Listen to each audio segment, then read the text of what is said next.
Olá, boa tarde, tudo jóia? Tudo bem? Nós vamos fazer a nossa live, como sempre, e vamos falar de um assunto. Preste atenção ao que nós vamos falar.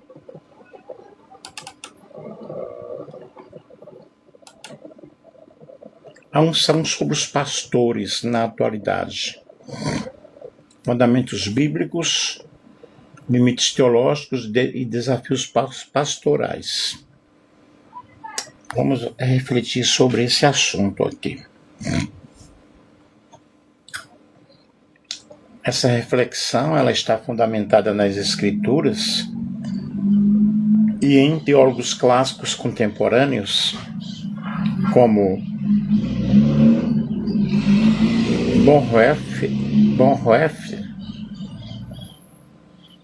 Bonhoeffer, Stott, Moltmann e Gruden. O tema unção, ela ocupa o tema ocupa lugar central nas Escrituras, no discurso religioso contemporâneo, especialmente no contexto pastoral. Em muitas comunidades, a unção é apresentada como um atributo quase exclusivo do pastor, associada ao poder espiritual, autoridade incontestável e imunidade à crítica. Tal compreensão tem gerado um grande fascínio, E tem gerado tanto fascínio quanto feridas profundas no corpo de Cristo. Então, este artigo ele propõe uma reflexão teológica e bíblica sobre como a unção deve ser compreendida atualmente, à luz das Escrituras e da teologia cristã, distinguindo o que é chamado legítimo do que são construções abusivas do sistema religioso. Vejamos um pouco sobre a unção no Antigo Testamento. No Antigo Testamento, a unção com óleo tinha um caráter simbólico e funcional, e era aplicado sobre reis, sacerdotes e profetas, eram ungidos como sinal público de separação para uma missão específica. Nós vemos isso em Êxodo, no capítulo 30 e 1 Samuel, capítulo 16. E Êxodo, capítulo 30, fala justamente sobre a unção. Deixa eu ver aqui. Êxodo, capítulo 30.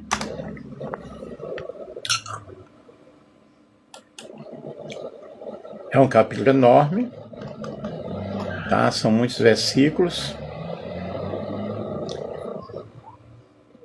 E diz o seguinte: E farás um altar para queimar o incenso de madeira de acácia, ou farás. O seu comprimento será de 1 côvado, a sua largura de 1 côvado será quadrado e 2 côvados a sua altura, e dele mesmo serão as suas pontas. E com ouro puro forrarás o seu teto e suas paredes ao redor, e as suas pontas, e lhe farás uma coroa de ouro ao redor. Também lhe farás 2 argolas de ouro debaixo da sua coroa, nos 2 cantos as farás de ambos os lados, e serão para lugares dos varais com que será levado. E os varais farás de madeira de acácia, e os forrarás com ouro, e porás diante dele um véu que está diante da arca do testemunho, diante do propiciatório, e o que está sobre o testemunho, onde me ajuntarei contigo. E Arão sobre ele queimará o incenso das especiarias, e cada manhã, quando puser em ordem as lâmpadas, o queimará. E acendendo Arão as lâmpadas à tarde, o queimará, e este será incenso contínuo perante o Senhor pelas vossas gerações. Não oferecereis sobre ele incenso estranho, nem holocausto, nem oferta, nem tampouco derramarás sobre ele libações. E uma vez no ano, Arão farão expiação sobre as suas pontas com o sangue do sacrifício, das expiações. Uma vez ao ano fará essa expiação pelas vossas gerações, santíssimo é ao Senhor. Falou mais o Senhor a Moisés, dizendo: quando fizeres a contagem dos filhos de Israel, conforme a sua soma, cada um deles dará ao Senhor um resgate da sua alma, quando os contares, para que não haja entre eles praga alguma quando os contares. E aqui está falando sobre o altar do sacrifício, ok? Deixa eu ver aqui mais. Sim, sobre o altar do sacrifício. Em 1 Samuel, deixa eu ver aqui, o versículo 30, que eu busquei aqui. O versículo 30 diz o seguinte: não se ungirá com ele a carne do homem, nem fareis outro de semelhante composição. Santo é e será santo ao Senhor. Aí 1 Samuel 16 e 13. É fundamental destacar que o óleo não produzia poder em si mesmo. A unção apontava para a ação soberana do Espírito de Deus. A unção não garantia fidelidade permanente. Exemplo, Saul foi ungido e também rejeitado. Logo, a unção nunca foi sinônimo de caráter, infalibilidade ou autoridade absoluta. Vejamos aqui Cristo, o ungido. Deixa eu ver aqui uma outra coisa. Qual era o objetivo, né? Qual era a finalidade da unção? Deixa eu ver aqui.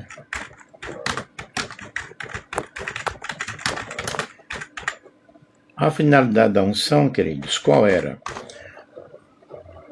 Deixa eu colocar a bateria aqui. Uau, não observei. Menos de 20 minutos.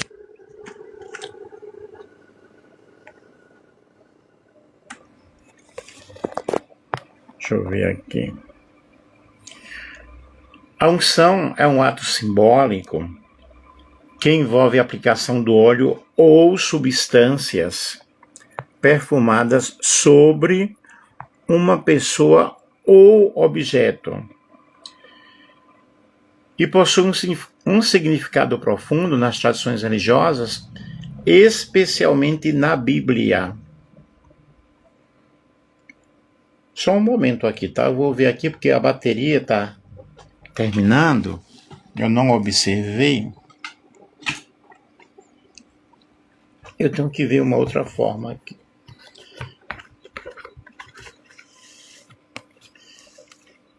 E esse gesto da unção, na realidade, está associado à consagração. Ok? A consagração. Nessa consagração, que é separação,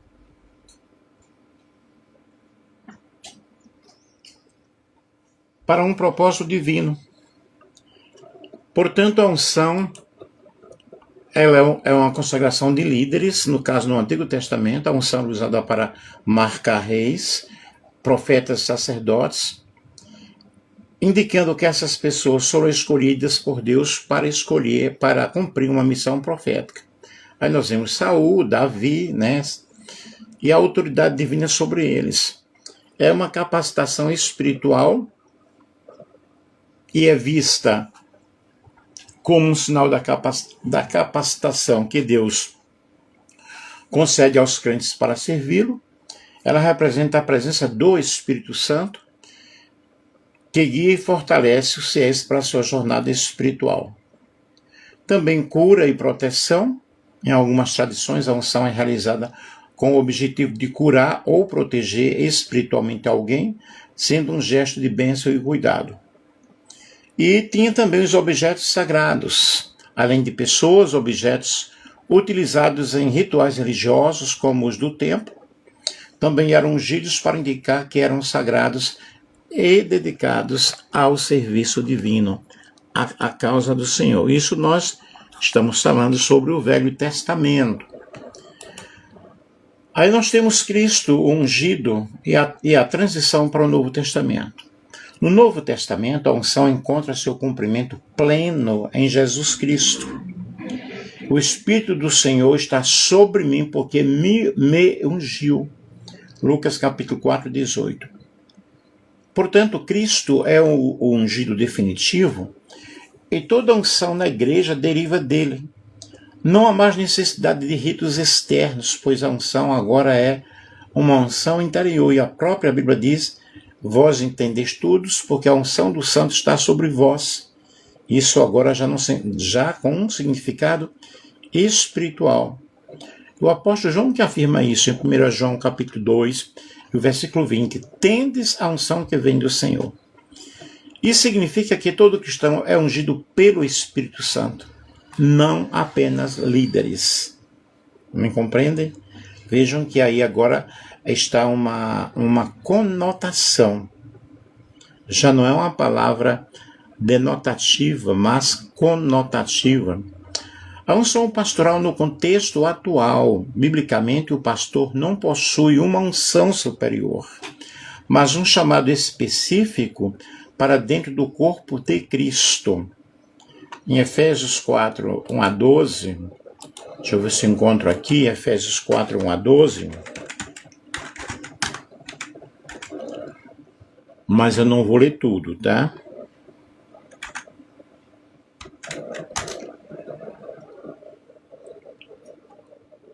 O versículo 4, 12, versículo 12, tá? Querendo o aperfeiçoamento dos santos para a obra do ministério, para a edificação do corpo de Cristo. Este versículo aqui, nós vemos a ênfase de preparação dos santos para o serviço cristão e a construção do corpo de Cristo.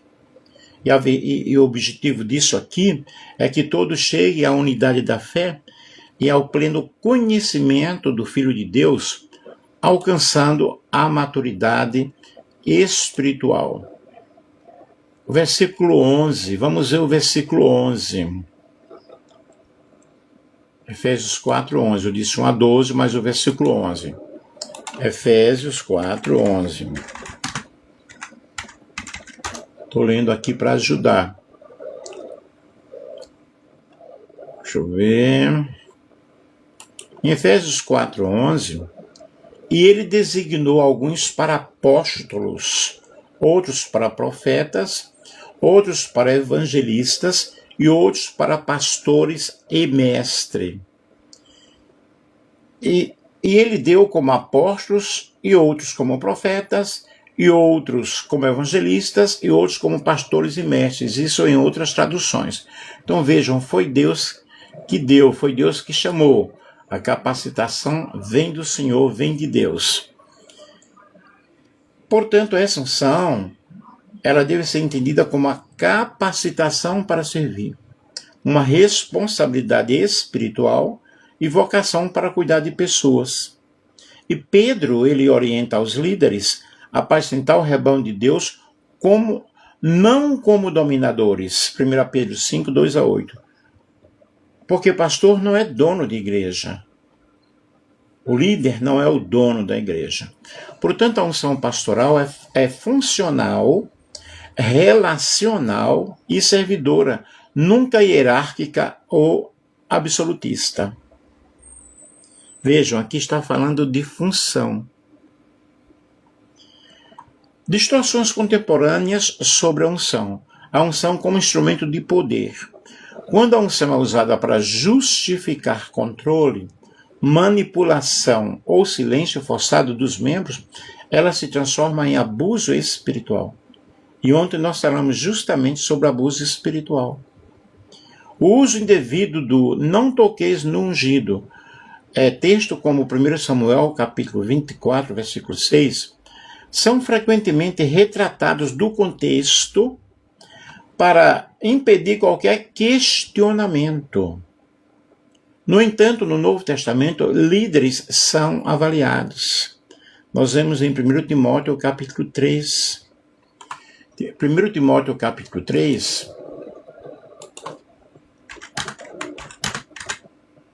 nós observamos nessa primeira carta,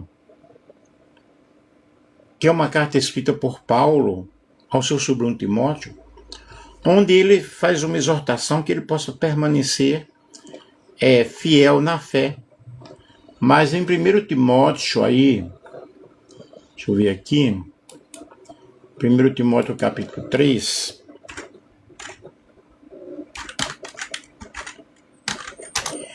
vai falar sobre os requisitos, aquilo que é importante, as qualificações e comportamentos esperados dos líderes da igreja, especialmente dos bispos e diáconos. Aí nessas qualificações dos bispos, devem ser irrepreensíveis, maridos de uma mulher, vigilantes, honestos e aptos. O comportamento dos bispos devem governar bem suas casas, ter filhos que os respeitem e não devem ser recém-convertidos. Neófitos devem ser pessoas maduras, pessoas com experiências. Vejam, então no caso, se tem filhos que não respeitam, né, que vivem de dissolução, não pode ser realmente um líder. Aí nós temos as instruções para os diáconos, devem ser respeitáveis, não beber em excesso e ter integridade. Aqui não está dizendo não beba, está dizendo não beber em excesso. E essas orientações visam garantir que os líderes da igreja são exemplos de vida e que sustentem a verdade do Evangelho. E logo passam por um crivo, passam por uma avaliação. Podem ser confrontados. Gálatas capítulo 2 e o versículo 11. Gálatas 2 e 11. Podem ser confrontados. Vamos ler aqui. E chegando Pedro a Antioquia, lhe resisti na cara porque era repreensível. Porque antes que alguns tivessem chegado da parte de Tiago, comia com os gentios, mas depois que chegaram, se foi retirando e se apartou deles, temendo os que eram da circuncisão. E os outros judeus também dissimulavam com ele, de maneira que até Barnabé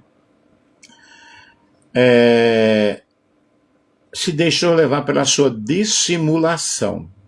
Mas quando vi que não andavam bem e diretamente conforme a verdade do Evangelho, disse Pedro na presença de todos: se tu, sendo judeu, vives como os gentios e não como judeu, por que obrigas os gentios a viverem como os judeus? Então nós observamos aqui que eles eram confrontados e devem prestar contas, tá? Vejamos Hebreus capítulo 13, versículo 17. Hebreus 13, 17. Vejam. Em Hebreus 13, 17, nós lemos o seguinte: obedecei a vossos pastores e sujeitáveis a eles, porque velam por vossas almas como aqueles que hão de dar conta delas. Aqui está falando sobre obediência, né? Porque eles ensinam, devem ensinar, mas devem ser exemplos. Deixa eu ver aqui onde eu fiquei. A unção confundida com sucesso. Crescimento numérico, prosperidade financeira ou carisma não são critérios bíblicos de unção. O verdadeiro sinal é o fruto do Espírito, que nós temos aí o fruto do Espírito em Gálatas, no capítulo 2, o versículo 22 ao 23. Gálatas, capítulo 5, versículo 22 ao 23. Vejamos o que é que diz estes versículos. Afirma que o fruto do Espírito é amor, alegria, paz, paciência, amabilidade, bondade, fidelidade, mansidão e domínio próprio. E contra essas coisas não há leis. Aqui está o fruto do Espírito Santo na vida não somente de um líder, mas de uma liderança, né, de um pastor, mas também de todos aqueles que dizem que servem a Deus. A unção autêntica na vida pastoral, a unção genuína se manifesta por meio de coerência entre discurso e prática, humildade e espírito ensinável, amor pelos feridos e marginalizados. Portanto, uma pessoa, um pastor, ele deve ter essas características, principalmente o amor pelos feridos, e não ferir as pessoas, e as pessoas que vivem à margem da sociedade. Fidelidade às Escrituras, disposição para servir e não dominar. Ele não deve ter domínio sobre o rebanho de Deus. E Jesus foi claro quanto a isso. O maior entre vós será o vosso servo. Mateus capítulo 23 e o versículo 11. Todos são ungidos. Alguns são enviados. Teologicamente, a igreja é um sacerdócio universal. 1 Pedro, capítulo 2, versículo 9. Todos são ungidos pelo Espírito Santo, mas alguns são chamados para funções específicas, como o pastoreio. Aqui nós temos o sacerdócio universal dos crentes. Então, o pastor não está acima da igreja. Não substitui Cristo. Não detém monopólio do Espírito. Ele é servo do corpo, não senhor dele. Ele é um servo como qualquer uma outra pessoa.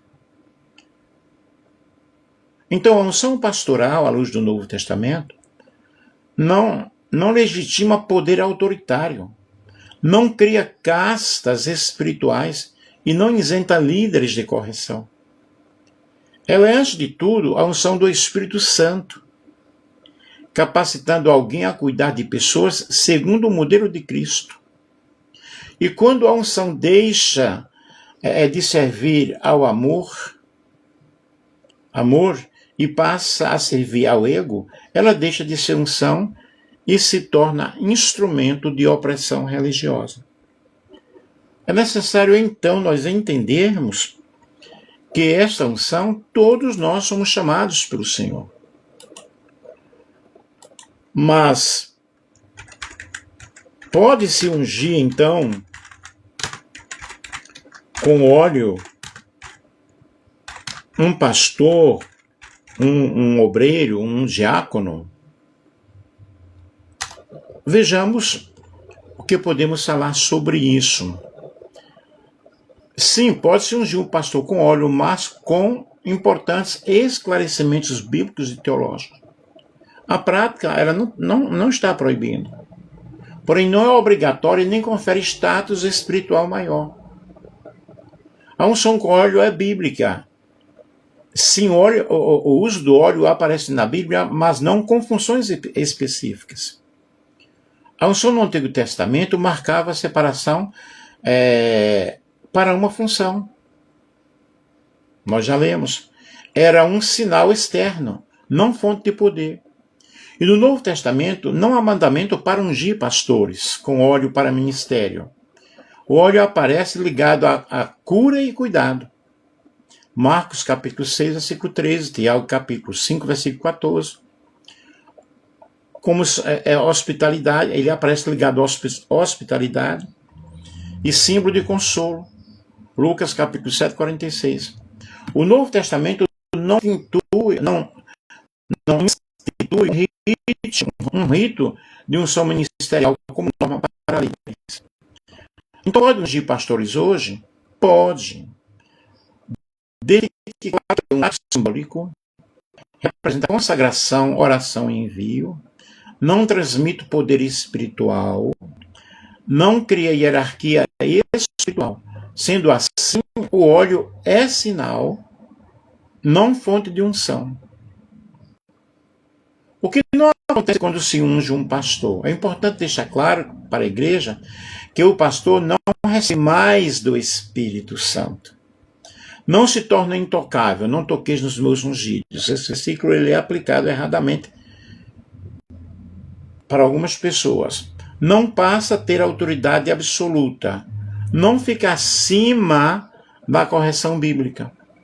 O verdadeiro fundamento da unção pastoral revela que vem de Deus, a pessoa é chamada de Deus, reconhecimento da igreja, caráter aprovado, capacitação do Espírito Santo.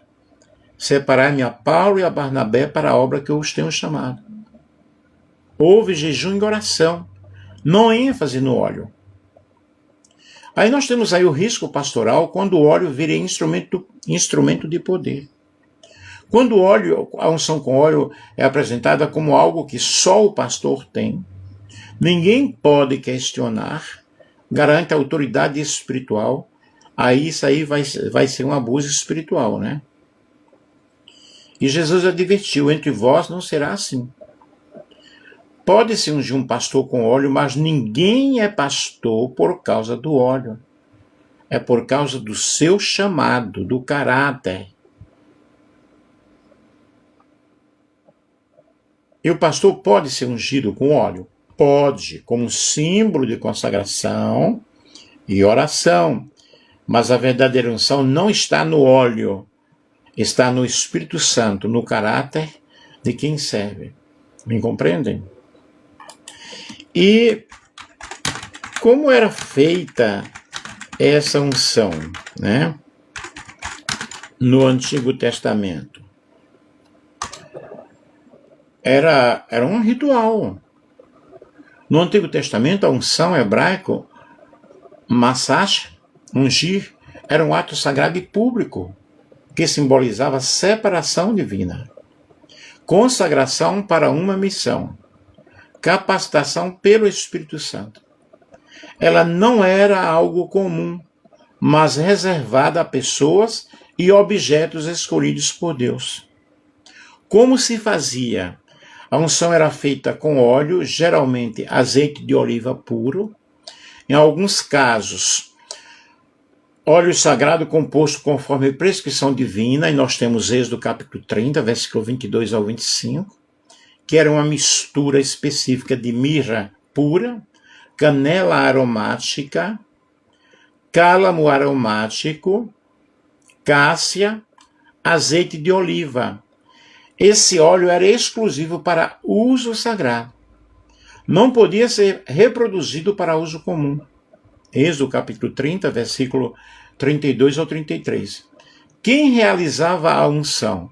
A unção não era feita por qualquer pessoa.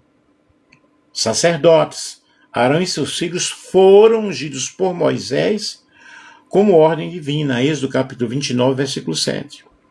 Profetas ungiam reis por ordem direta de Deus. 1 Samuel capítulo 10, versículo 1 e capítulo 16, versículo 1 ao 13. A unção sempre vinha por autoridade delegada por Deus, não por iniciativa humana. Como era o ritual da unção? Incluía derramamento do óleo sobre a cabeça, o óleo era visível, abundante. Salmo 133, versículo 2, fala sobre a união, como quão bom e quão suave é que os irmãos vivam em harmonia, que é como o óleo precioso que desce sobre a cabeça de Arão, vai até a borda dos vestidos. Então era muito óleo, não era só um pinguinho na testa.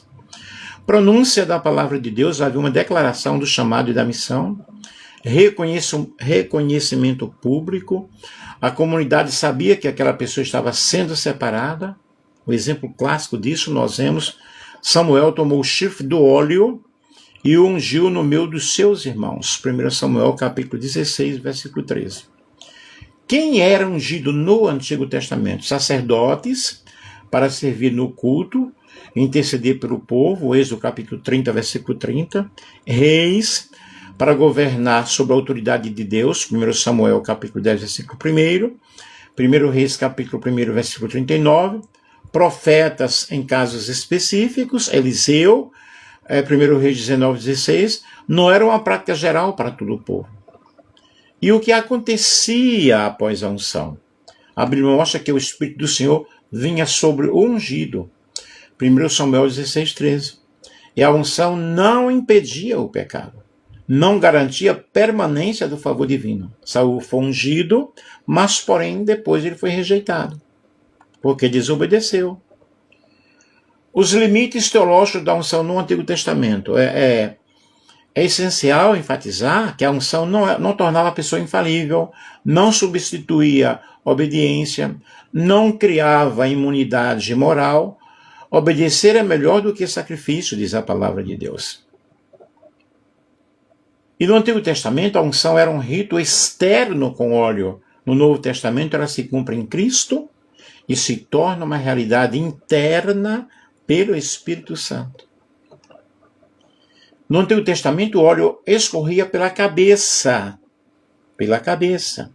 No Novo Testamento o Espírito habita no coração. Vocês me compreendem isso? Então era muito óleo, né? A pessoa ficava lambuzada de óleo. Era bastante óleo, como nós já explicamos aqui. Biblicamente, a unção era abundante. No Antigo Testamento, a unção não era uma gotinha simbólica, mas derramamento visível de óleo sobre a cabeça.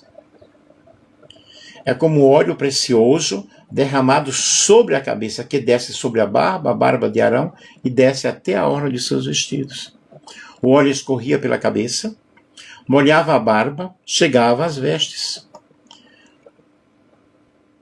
Ou seja, a pessoa ficava lambuzada sim.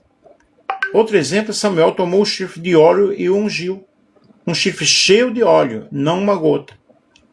E por que era tanto óleo? Não era exagero, era uma mensagem teológica. A unção era pública, todos iam, quem foi escolhido, que algo sério estava acontecendo. Não era algo secreto, nem místico. A unção marcava totalmente a pessoa. Tinha cheiro forte, demorava a sair, marcava roupas e corpo. E a mensagem era: essa pessoa agora pertence a Deus para essa missão. O óleo não era conforto, era peso. Outro ponto muito legal é aqui, ó. Óleo quente no clima do Oriente Médio, peso nas vestes, incômodo físico. A unção não simboliza privilégio, mas responsabilidade. Por que isso não se repete no Novo Testamento? No Novo Testamento, não há descrição de pastores lambuzados. A unção passa do externo para o interno, do óleo visível para o espírito invisível. Deus nos ungiu e nos deu o Espírito em nossos corações. Então, no Antigo Testamento, queridos, o ungido ficava todo coberto de óleo. Hoje, o verdadeiro ungido é aquele cuja vida inteira é marcada pelo Espírito Santo. E se a unção não escorre no caráter, não adianta escorrer óleo na cabeça da pessoa. Alerta contra o uso teatral do óleo hoje. Quando hoje usa-se muito óleo, cria-se espetáculo, associa-se a poder pessoal, corre o risco de copiar a forma antiga sem a essência bíblica. E Jesus nunca ungiu ninguém com óleo para dar o ministério. A pessoa ficava assim, lambuzada, porque a unção do Antigo Testamento era total, visível e comprometia a pessoa. Me compreendem? Então observem bem essa diferença de unção, e nós não podemos também agora estar ungindo, sair por aí ungindo todo mundo, nem ungindo objeto, isso, aquilo, outro, né? Nós vemos hoje muito no Novo Testamento a unção sobre os enfermos, que o objetivo não é curar o enfermo através daquele óleo, mas a Bíblia diz que a oração da fé salvará o doente. Isso é muito importante e isso é muito especial. Tranquilo? Eu espero que vocês tenham compreendido sobre essa unção aí, sobre esse privilégio também desse chamado do Senhor, mas que nós possamos entender bem o que nos diz a palavra do Senhor. Amém? Que Deus abençoe, que Deus ajude a todos. Deixa eu ver aqui quantas pessoas estiveram presentes e um grande abraço.